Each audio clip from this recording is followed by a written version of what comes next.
My name is Douglas Eds. This is for Management 4300. And the merger I chose is AT&T and DirecTV. Both pretty well-known companies. A lot of information on them. That's kind of why I chose them. One of the bigger mergers in the last couple years. So it's a good one to go over. So a little background on the companies. Most people know AT&T. They have 134 million customers. They're the second largest telecom company, just behind Verizon. So once again, pretty well known. And then DirecTV, they're the largest satellite provider.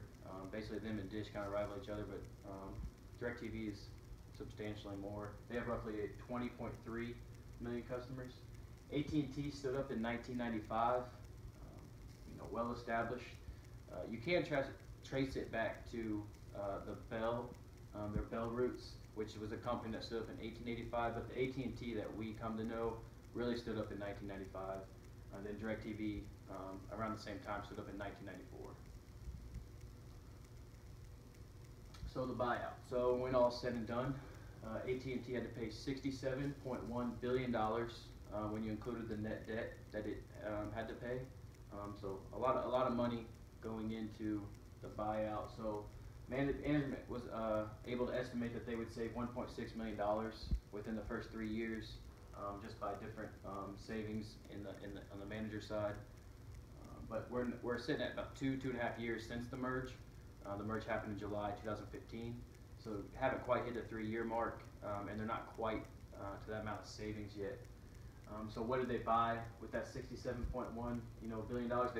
They bought the 20.3 million customers, DirecTV, the whole business. This isn't like your traditional merger where you had a cell phone company buying a cell phone company. So those 20.3 million people aren't directly going to come over to AT&T. A lot of those 20.3 were already AT&T customers. So that leads us into our next question. Why would you spend that kind of money if you're not going to be able to add 20.3 million customers? So why merge? So UVerse is the internet that AT&T has provided. When it stood up a couple years ago, it didn't really take off the way they had planned or hoped. Not getting a lot of clientele. A lot of people already established in their current internet provider at their house. So that was a big reason for the UVerse, and that kind of goes with the bundling, trying to get people to come over to the UVerse side. More money into that, more money they can spend on their network, and the more people they can reach.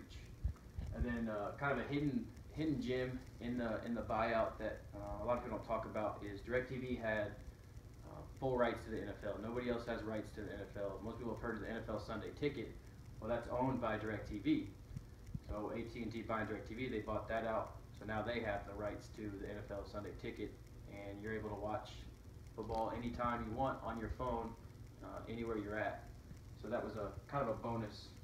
So the bundling side of it, a big part of why AT&T did it was they knew that they weren't going to gain the 20.3 million customers. So it's how can we get more money out of our current customers. So if a customer has a cell phone service and a landline already with AT&T, they're already receiving that money. And on the TV side, they have DirecTV. Well, right there in the middle, you have the broadband. That's the UVerse.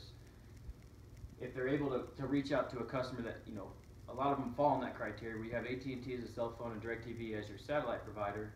Now I can reach out and say, I can provide you UVerse, your broadband service, and I can give you a $40 discount for bundling everything with me and having all 4 services with me, and I can give it to you $40 less than your current provider. So trying to entice more people to come over for the broadband. So some FCC conditions. So the Federal Communications Commission put a couple conditions or stipulations on the deal. They didn't want it to. They saw it as an opportunity to better the economy or the community, however you want to refer to it. And one of those things was they had to increase their fiber broadband service. So that's the fiber optic cables. They had to produce more of those, to where they had to reach out and provide that better service for more people, because that was a big reason of why they were doing it. So they don't want you to monopolize it and then give you a bad service. So they're going to make sure you're getting a good service.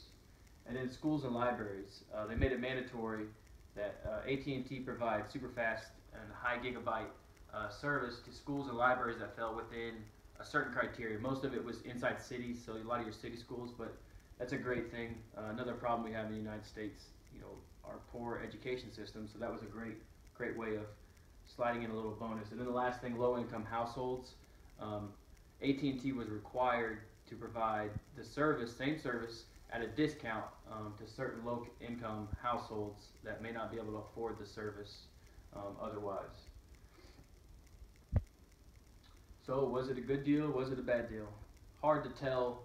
2 years out, it sounds like a long time, but it really feels like that's not the big picture of what AT&T was trying to do when they got DirecTV. They were able to stabilize, haven't really grown a ton. They're already both established, so it's hard to make it even bigger because you already have most of the people. But in 2017, we did see the beginning of this half of the year. They did lose 233,000 subscribers on their UVerse side, so on AT&T side, not DirecTV. DirecTV is pretty much flattened out.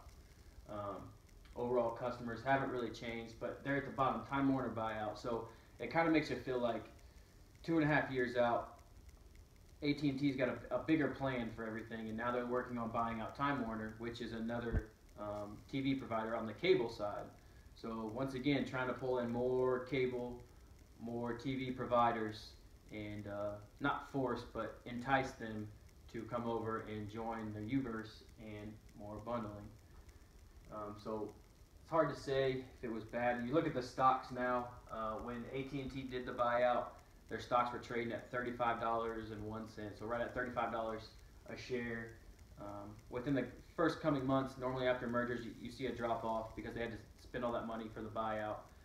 So they did drop about $5 per share in the first few months, but right at that 1 year mark, they hit their all-time high of $43.47, and that's what their shares were trading with right at a year. So that was a great sign that it shot up right away.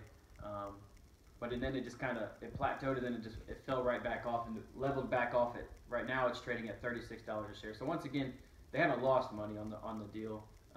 Maybe haven't acquired their $67.1 billion that they put into it all yet, but it feels like there's bigger things to come. They're not done moving pieces around.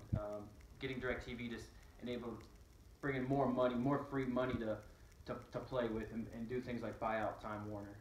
So that's my presentation, and I hope you liked it. Thank you.